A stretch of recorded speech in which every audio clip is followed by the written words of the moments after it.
Hello everybody, and welcome to our Sunday Symposium for September 16th, 2025. We've had a pretty busy week at UBIS. We had our graduation ceremony just on Thursday this week in the United Arab Emirates. So that was a really successful event. We're really pleased to be there and be able to work with the UBIS team for that event. Please keep an eye on our social media, our LinkedIn pages and our Instagram pages as well, so you'll see a lot of images from that event coming through. It's my great pleasure to introduce our speaker today, Professor Anneke Edmonds. So Anneke, just a little bit about her background. I'm not going to do too much because I think she would like to give a little bit of an overview of herself, but she's currently a senior lecturer at Regent's University London. I'm desperately trying to get her involved more comprehensively with UBIS. She is of German, American, British descent.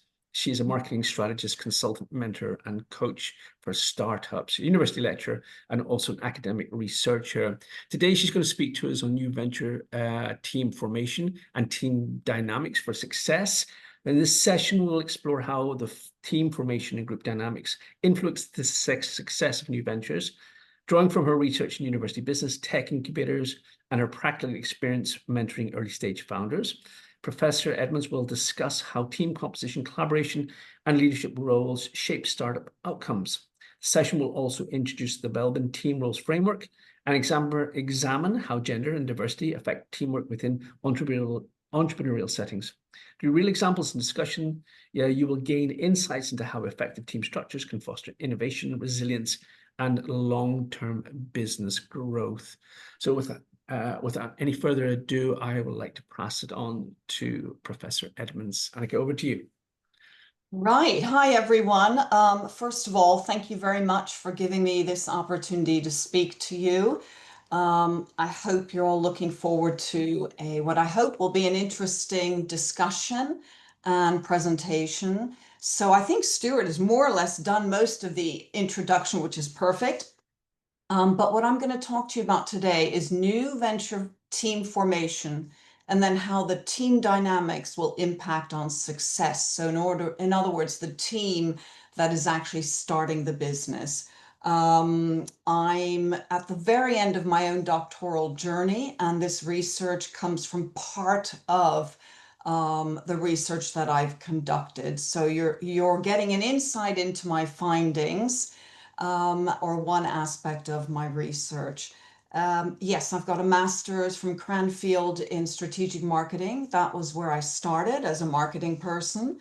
And then I moved on to mentoring startup businesses. And I've always been involved with startup businesses because our family business is actually AI businesses. So we've always been involved with AI businesses. So let me just see how to move this on. Hold on a second. So yes, I've been involved in family businesses for decades. So my husband is a software inventor in AI. So what may seem as a new field that everyone's hearing about at the moment, AI, is actually something that we've been involved with as a family for decades. So with my husband, we've had big investors, built businesses, sold them off, started new businesses. So I know a lot about startups. Currently, I've got another startup which is looking at governance of AI, so ethical use of AI and what the governance is on that. So that's my company, AI Compliance. But my research area is the experience of student founders in a university business tech incubator. And what I'm really interested in knowing is a lot of money goes into these incubators. And does it actually increase the forming of new businesses? And what is that journey like for men and women who are going through this startup experience? Okay, so what I'll talk to you about is new venture teams. I'll refer to them as NVTs, abbreviated. And what is their role in entrepreneurship? We'll talk about team composition and the impact on team dynamics, as in who makes up that team and how does that impact the starting of a business. We'll also look at the skill set involved. So how are teams formed And one way is by looking at skill set. And so this talk is around my own experience, not only as a researcher, but I've worked in two universities where I've run a master's in entrepreneurship. But what was different about these programs is my students were actually starting a business within an incubator. But more about that later. So I am a practitioner, an academic, and also a lecturer and a founder myself. So I kind of live, eat, and breathe entrepreneurship. So let's begin by thinking around, how are businesses grounded? Everywhere around us, every product we use, every service we use, somebody started that business. And how was it founded? So one way is a solo entrepreneur, meaning by an individual, but it could also be a team effort. And more and more and more, we've got team entrepreneurs. So teams being formed with the intent of starting a business. But to just help you let's get a balanced view, I thought we'd begin by looking at just a very short little video about solopreneurs because they're also on the rise due to AI. And AI enables people to start businesses in a way that they weren't able to even, let's say, a few years ago. So let's have a quick look at this video. So finding a co-founder, coming up with a product idea, or starting a big team seems way too daunting to you. Well, why don't you join the thousands of people out there and entrepreneurs who are starting their businesses on their own? They're going it solo. That's right. Today we're going to be talking about the rise of the one-person business, which is taking the business world by storm. Whether it's newsletter gurus or YouTube stars, we're finding a lot of people building their own personal brands and also starting businesses on their own based off passion projects that they thought never could be a business. So why don't we investigate how they're doing it, how they're successful, and how you can do it too. In recent years, we've seen a significant increase in the number of one-person businesses. These are entrepreneurs who manage to create successful ventures without hiring a large team. Instead, they leverage technology, social media, and their unique skills to build thriving enterprises. One standard example is Justin Walsh. Justin left I'm going to stop here because you can go back and look at that yourself. So I don't want to spend too much time looking at that session. Let me just find my way back to my slides. Where have they gone? Just a moment. All right, apologies. I've got too much open at once here. There we go. Okay. So as I said, many of us will think of the entrepreneur, often known as the hero entrepreneur. We'll think of Elon Musk as a good example. I mean, we always hear about things that Elon Musk is doing, and he's sort of a classic tech entrepreneur, so he's in the news a lot.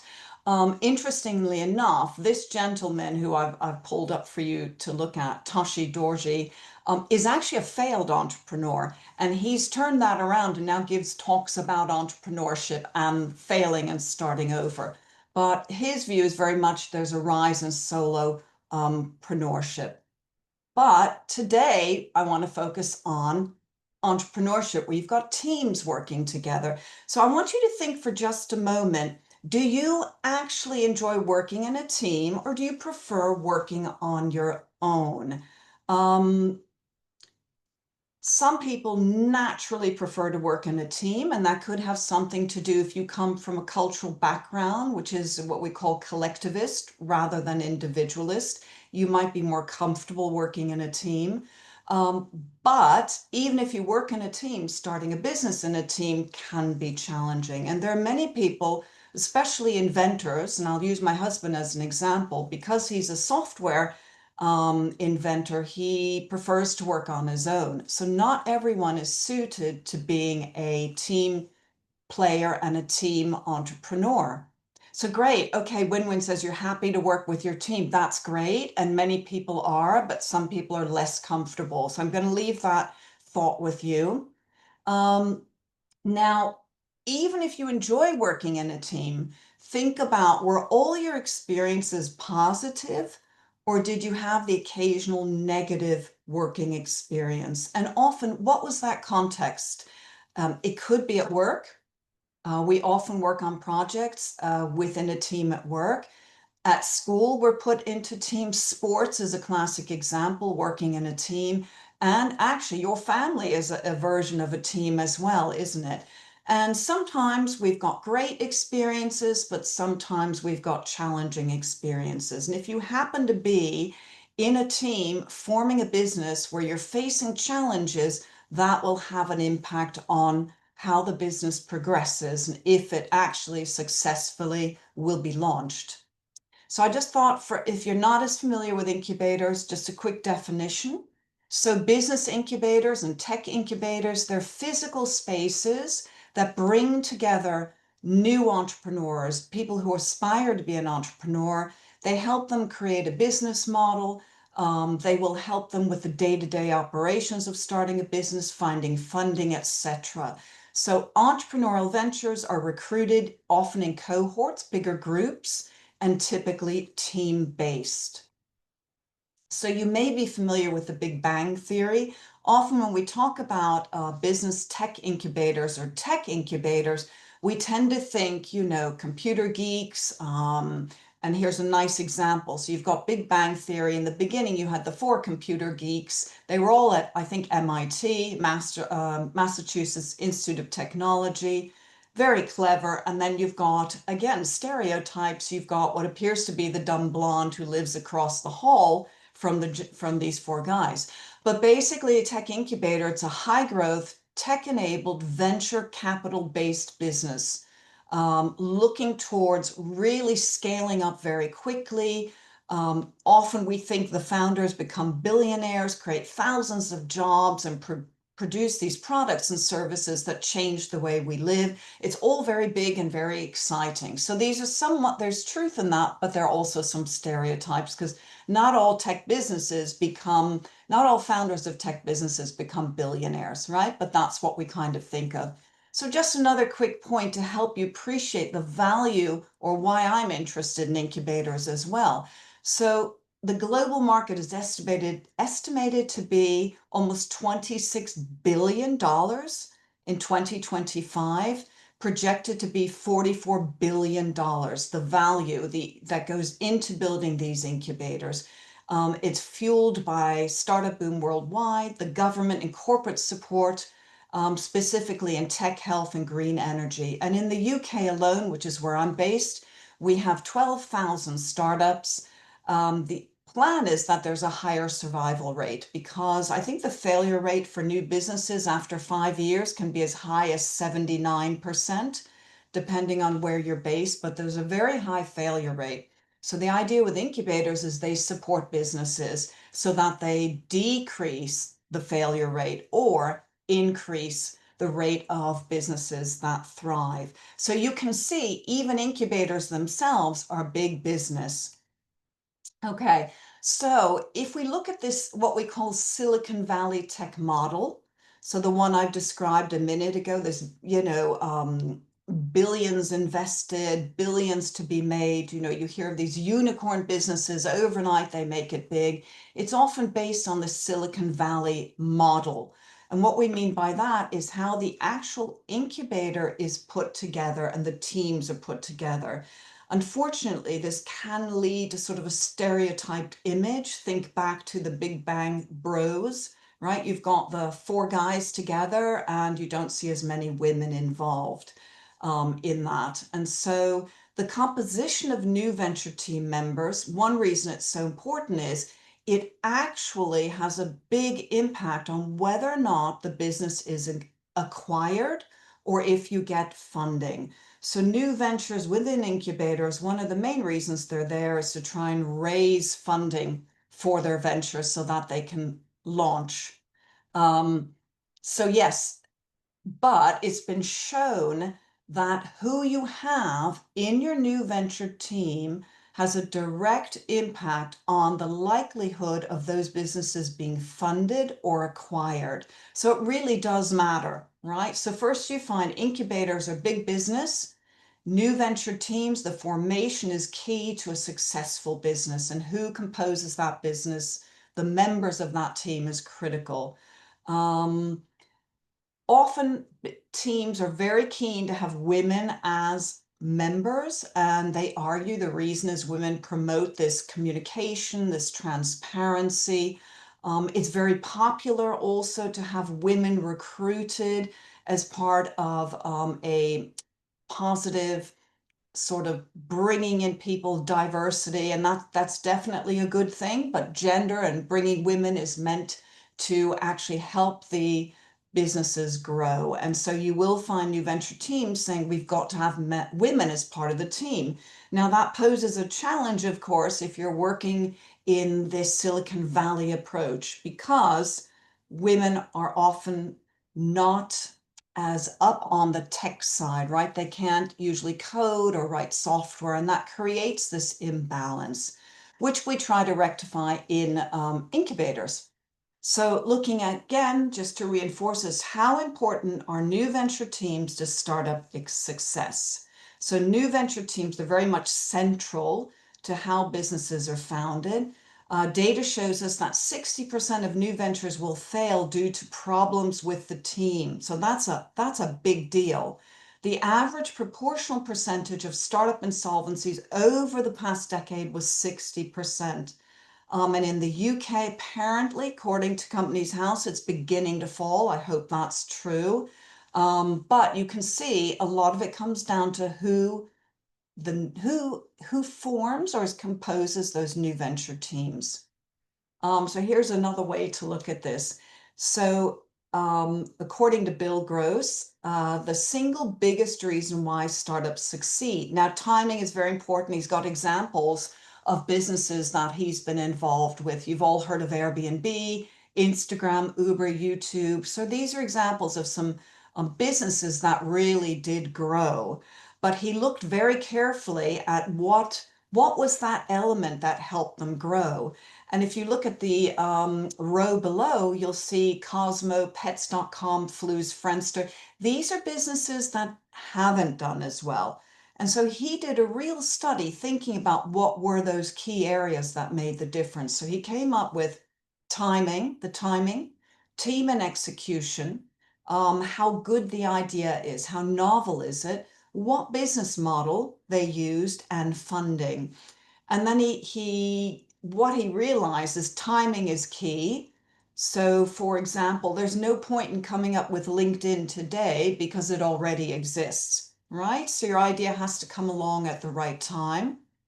But according to him, having the right team in place is the second most important criteria, which is kind of crazy when you look at it, right? We often think new businesses, it's all about having the right idea.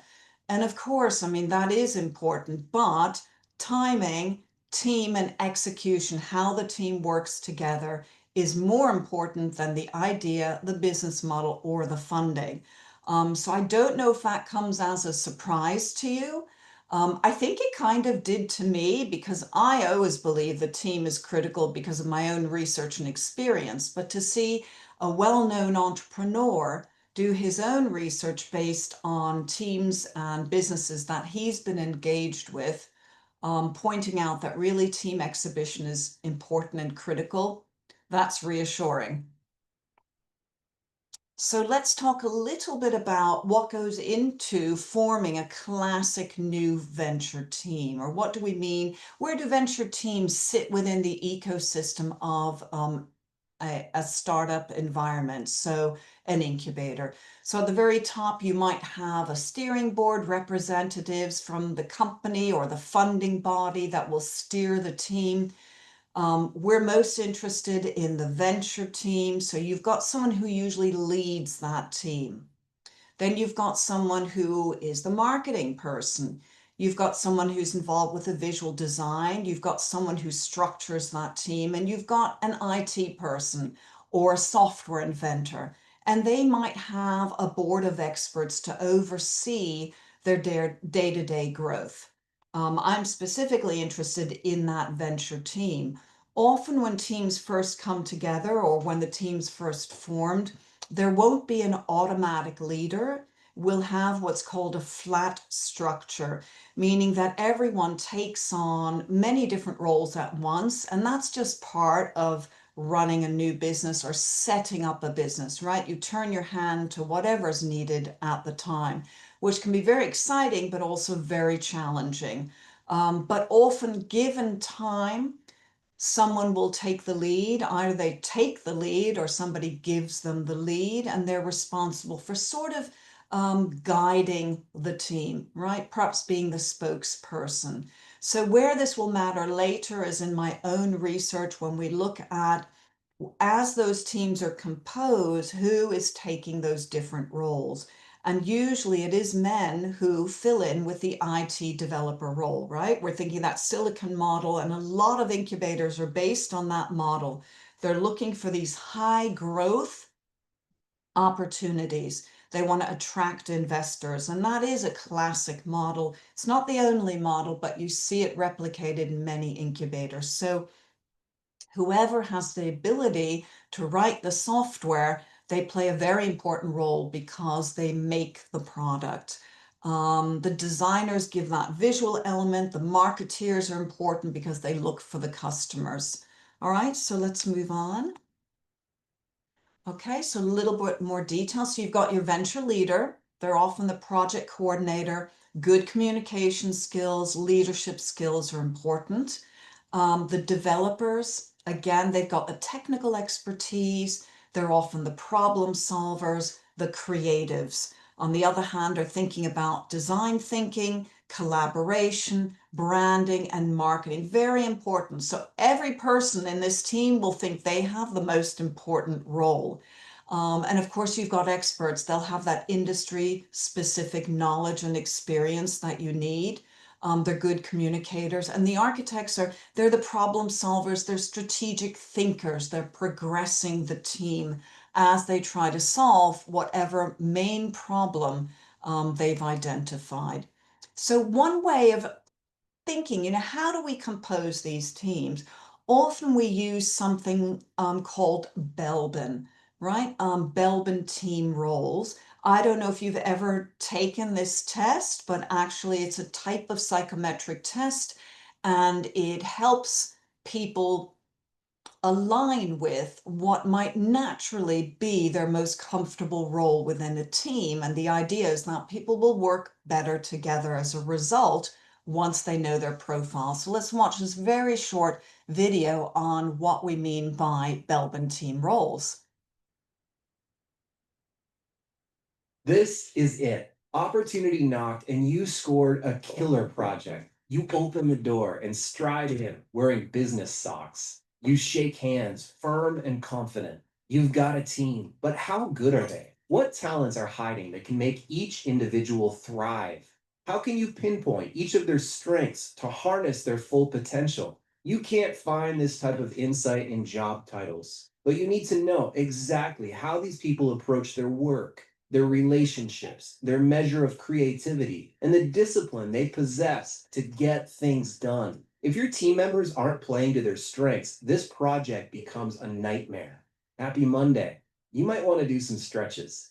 Okay, try to calm down. Breathe deep. Now, log on to Belbin Team Roles. The folks at Belbin have identified 9 key clusters of behavior that are crucial to the success of a project. They call them team roles. To help you match the right person with the right task, they've honed an online inventory that shows which of these 9 roles your people prefer, as well as what preferences they recognize in each other.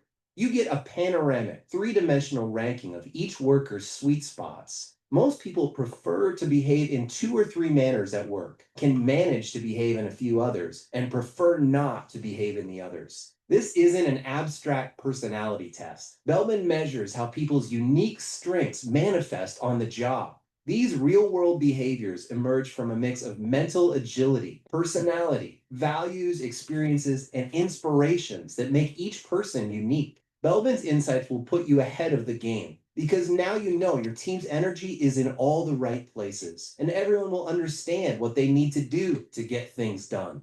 Turn your cast of characters into a high-performing team. See what you're working with. Look to Belbin. Okay. All right.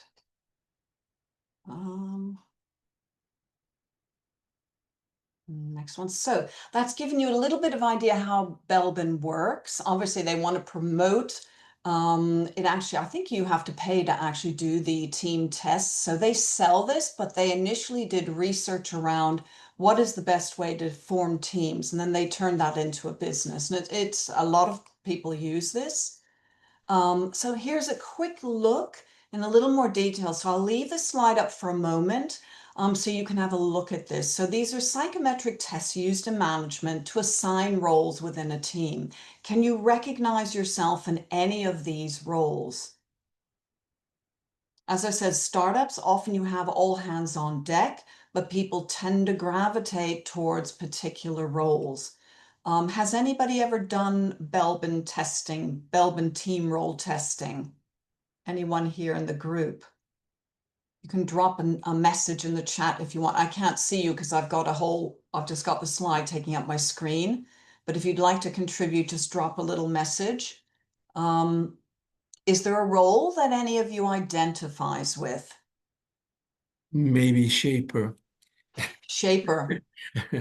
Terrific. That's a good one. It's one I think with my own test, I'm probably a shaper as well. But some people, for example, will be very comfortable in that completer finisher role, which is terrific. You want somebody like that on your team, right? But you also need shapers, and they have quite different roles.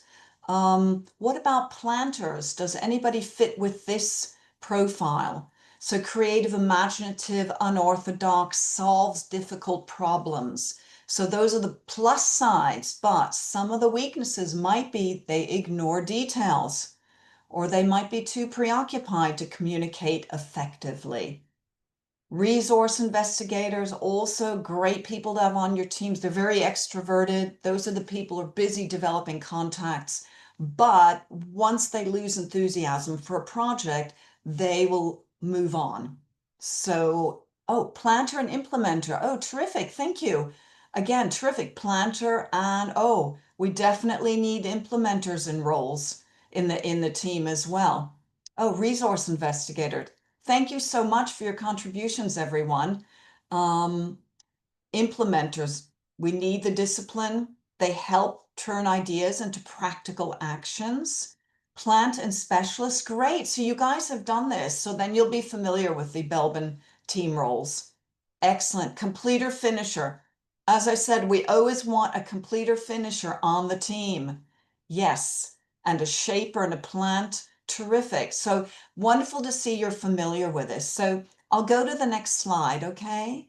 So why we care about this is if we know our role, that is useful within forming a team, but that research hasn't really been applied to new venture teams. In fact, I'm one of the people who is trying to bring using this Belbin into my own mentoring, and also when I run teaching sessions, modules around starting businesses, because I'm a lecturer, but I lecture, but I'm in the classroom and in an incubator with the goal of students doing rather than sitting and listening to me talk. So part of that is I have them take these Belbin tests and we see how can that apply in a new venture team. The only problem with Belbin roles is, I've read some extra papers around that, and there's a real difference between genders. So how men and women will respond to taking these tests. Interestingly, women tend to score higher on the role of team worker, so collaborator, right? Cooperators. And men tend to lean more towards the role of chair. So if you're thinking about teamwork, it means that men tend to gravitate towards being the leaders and women tend to gravitate towards being team workers. So there's a little bit of reinforcing gender stereotypes. There's a critique. This is a critique of Belbin roles that perhaps the kind of testing they do may actually have outcomes that will impact, let's say you're a woman and you find, I'm a team worker. You might say, oh gosh, I'm not sure I could be a leader. So that's part of the critique of Belbin roles. But I still think they're very helpful in helping us form teams because we have an awareness of what our strengths might be and maybe some of the weaker areas that we can supplement with other team members. So I thought what I'd do is share with you some of my own research. As I said, I'm at the end of writing up my thesis, literally writing up my last chapter. Phew, it's been a long journey for me. But the case study I'm going to share with you is based on a university incubator that I was part of. So my own background with incubators, I worked at two different universities. One was in the northeast of England, Newcastle area, and the other one was in the southwest of England. And this research is based on my time at the Southwest of England incubator and within that university program. So I ran a master's program, but at the same time, this was integrated with the incubator. So often master's programs are about learning theory, aren't they? Which you might know when you're doing your own MBA. There's a lot of theory involved, and that's fine. But the actual incubator is about doing, putting the theory into action. And that really interests me, that tension between learning how to do something and then actually doing it. So experiential learning. And both these incubators were funded by a higher educational fund for England, as well as European Regional Development Fund. The actual incubator it was down in Cornwall, they had received 12 million euros funding. That was a huge amount. They had a purpose-built incubator, and I was there just as they opened their doors. We moved in. So the incubator itself was a bit of a startup. I can tell you the end of the story is that the incubator itself has done very well, but at that time it was early days and they had a lot of things to learn. So my research looks at those early days as they strove to set up a successful incubator. But that was the sort of environment. So although I've looked at many things in my research, because PhDs are big kind of research areas, I'm going to zero in on the new venture teams, which is obviously our topic today. So some of the things that I discovered is that both men and women, they absolutely agreed that the new venture team experience was critical to their entire, I guess you could say, even feel good factor about being at the university and being in the incubator. So not only did it impact whether or not they formed a business at the end of 12 months, it actually impacted their day-to-day working lives because, of course, for them, going to work meant sitting with their teams and puzzling through how do we start a business.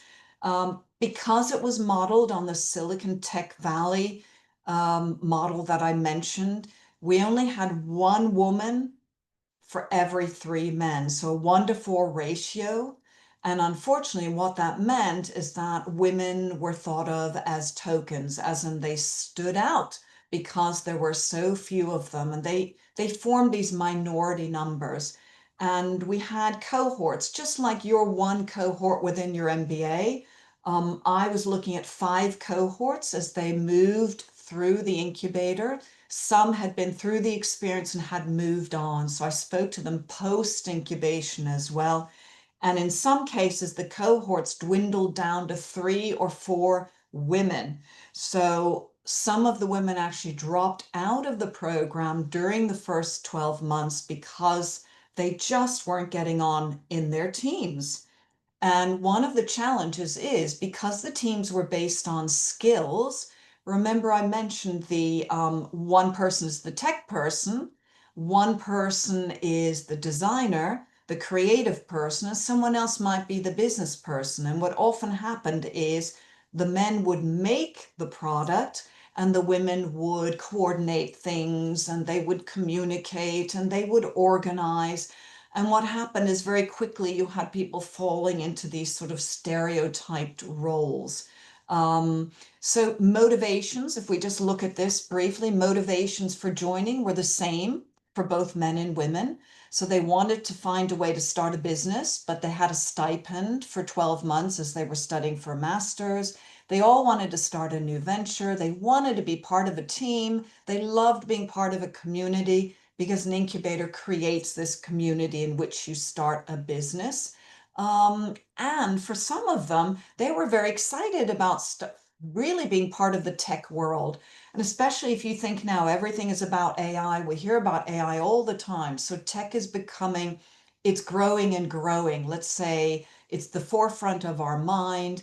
And we feel like if we don't understand tech, that we might be left behind. Certainly, that's how a lot of the people felt as they joined this incubator opportunity. But unfortunately, because you had less women than men, it just amplified the kind of issues that they were dealing with. So the stereotyping, they became tokens, the women, because there are few of them, right? They stood out. There began to be tension between the team members because the men would end up running the teams, and women would be delegated to these organizational roles. And so women started thinking, well, can I even be an entrepreneur? Maybe I'm not meant to be an entrepreneur. And often very much about being an entrepreneur is believing that you are an entrepreneur and that you can be one. And so when I asked the question too, when I was doing my interviews, and I asked men, do you feel like an entrepreneur? And interestingly enough, more men than women said, well, I already am an entrepreneur. I don't need a program to make me feel like an entrepreneur or believe I'm an entrepreneur. Whereas I found many more women said, I don't think I'm an entrepreneur. Let's wait and see. I'll wait and see the kind of experience I have in the incubator. So that reinforces even more how important it is to have an environment in which, let's say, women are supported. And in that way, my research reinforces the existing research around incubators and some of the challenges around it. Oh, somebody's sending a heart. Thank you for that. As I said, I can't see your face while I'm presenting, so I appreciate it. But yes, very interestingly, I had many more men say, well, I already am an entrepreneur, as in, why are you asking that question? Whereas women said, I'm becoming one. And it's that process of becoming rather than being, which came out in my research as well. And as I said, unfortunately, it brings out these stereotypes where women think, I'm not there yet. I will be there someday. I have to work on myself all the time to get to that point where I'm an entrepreneur. And and we use these terms in research, so a very masculine space. That doesn't mean it's negative. I'm not saying it's a bad thing at all. It's just that business tends to still mostly be run by men. And women, you might notice, I have it many times. I work in a business school, women are in the minority. I work in entrepreneurship. I'm one of the few women who really can coach a tech business, can teach entrepreneurship, researchers in entrepreneurship. There just aren't that many of us, right? I'm not saying it's for everyone, but I'm very aware of the fact that I'm probably a little bit of a token myself. There aren't as many of me around. And why I came up with this research question to begin with, as in, where are the women? Why do we have less of them? I used to mentor for an incubator in Berlin, in Germany, many years ago. And every year we'd have a new crop of tech startups. And I remember one year we had 45 new startups, and there were only 2 women. I've been in the tech world because of my husband and our family businesses for many years. I was used to not seeing as many women, but I suddenly did think, where are all the women? And actually, that's why I started this research and why I've looked at incubators, and primarily because they're so well funded. So much money is going into incubators. So are they failing women? I would argue yes, that's one of my outcomes of my research.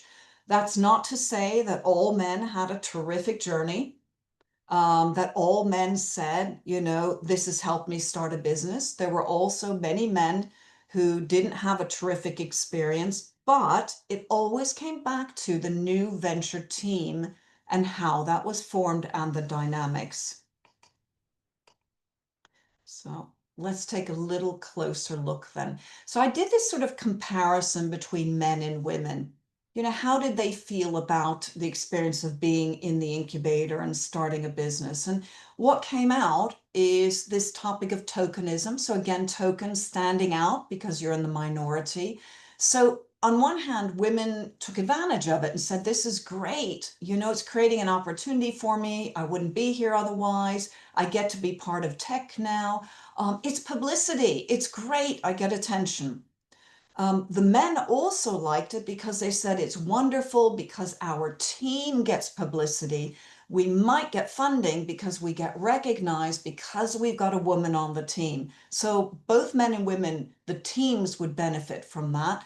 Men definitely believed that gender diversity was a strength, right? That's the positive. Downside is some of the women felt objectified. They're like, well, is it only because I'm a woman that I'm on the team? Is it only because of my gender that I get to be a spokesperson for the team? Actually, I don't want to be a spokesperson if it's just because I'm a woman, and I don't want to be put on a pedestal.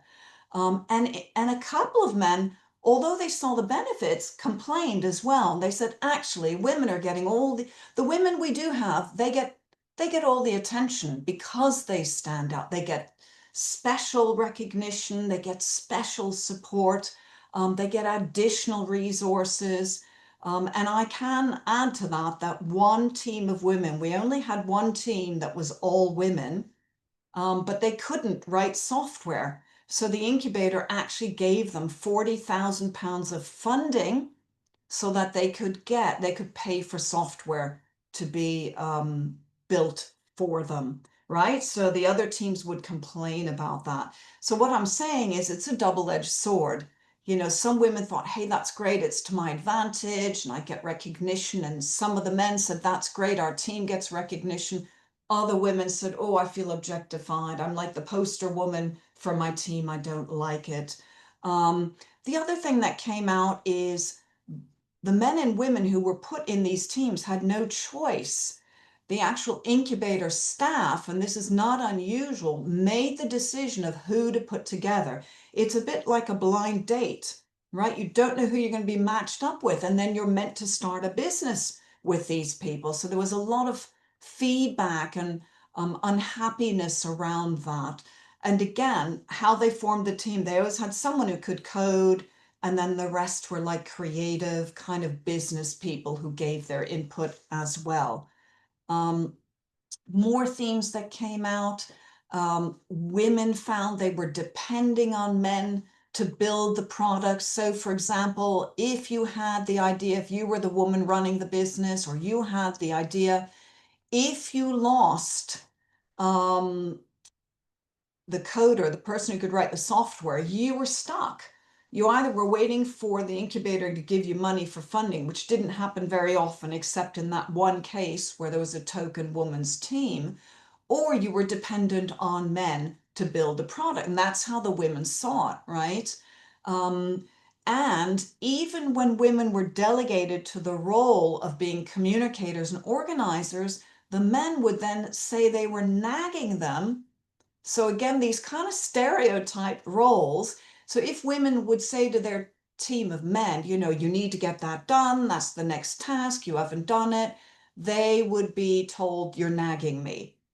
Another thing that came out, which I thought was quite interesting, is if you've got a team of 3 to 4 people and there's a conflict between team members, and this is why I mean the dynamic can be critical, the women took the role as mediator and would not speak up themselves. So what that meant is they often had no role strategically in the decision making and the next steps in the business, right? Women actually had men who would overlook them and not listen to them, or would choose not to speak in order to mediate because they said, well, if I add my voice, it'll just get more complicated, right? We won't come to a solution. Men, on the other hand, you know, although they like that initial flat structure, we all do the same thing, often they tended towards leading the teams, either because they took on the role, occasionally because they were given the role. But women sometimes saw the men as bullying, unfortunately, and misogynist, so quite negative. There was also a lot of what you call sort of lads talk, locker room talk, which the women weren't comfortable with. So this kind of what we call at least here in Britain, we call it toxic masculinity. And a lot of men are not comfortable in that environment either, right? So it's this image of what it means to be a man who starts a business and how you behave. But not all men have these stereotype rules either. They might not say, oh, I'm this aggressive go-getter guy. They might be the ones who are the creatives, who like to organize or be the communicators. So not all men are comfortable in that sort of masculine domain either. So we've got this super macho problem that still exists, and it's because it's a tech incubator. So I realize I'm running out of time, so this is kind of my close to last slide. Based on a US sample of new venture teams with equal numbers of females and men, so women and men, as well as those with a higher average of education levels, they increase the likelihood of acquisition. So reinforcing the idea we want men and women, right? But at the same time, we have difficulty finding a good fit and getting enough women involved, especially in these tech incubators. So what would I suggest? It's important to let the actual team members have a say in how their teams are formed, which really surprisingly is not always the case.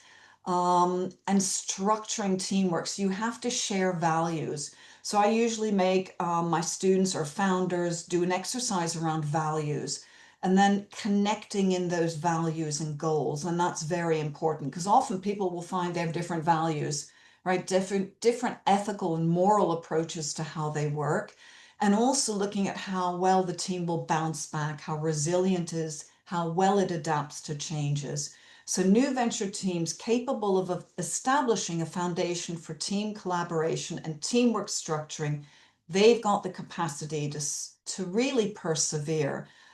Coaching is another thing that is very effective in teamwork, nurturing teams. So that is a key element. And women in particular often need individual coaching around that. You are an entrepreneur, believe in yourself and building their confidence.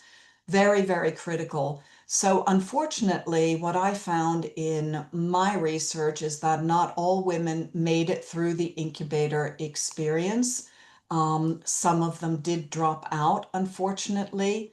And it's being aware of how to make changes in future.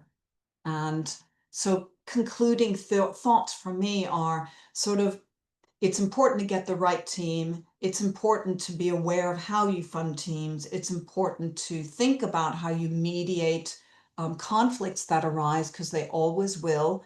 And again, coaching is one of the key elements there, and coaches who know how to work with startup teams. And also, don't bring a woman into your team just because she's a woman. So that's the end of my talk, because I think I've used up all my time. I hope you found this thought-provoking. Some of it may resonate with you. Oh, do you think cultural aspects of new generation has impacted more? You know what? That's a great question. Let me close my slides here if I can do that, and then I can see you. Right. Very good question. Now, because the majority of student founders I researched were Gen Z, I would say I was shocked to find that a lot of them still had these views.